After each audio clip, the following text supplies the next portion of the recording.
Tutulak patungong Estados Unidos si two-time UAP MVP Kevin Kiambao upang subukang tuparin ang NBA Dream para lumahok sa Summer League sa July 10 to 20 sa Sacramento, California. Personal na magtutungo sa Amerika ang dating De La Salle University Green Archer upang dumalo sa US training na umasang mabibigyan ng pagkakataon na tuparin ang matagal ng pangarap ng sinemang Pinoy Cagers. Pahinga muna pansamantala sa kanyang paglalaro sa Korean Basketball League sa kupunan ng Goyong Seoul Sky Gunners kasunod ng 3-year extension.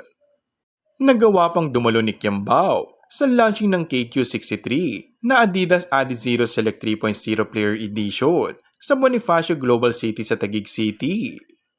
Samantala, itataya lahat ng 6'8" forward ang kanyang nalalaman sa paglalaro sa dadaluhang malaking event sa Amerika na isa sa alang-alang ang kinabukasan ng kanyang karera sakaling mabigyan bukas ng pintuan ng pakapasok sa NBA.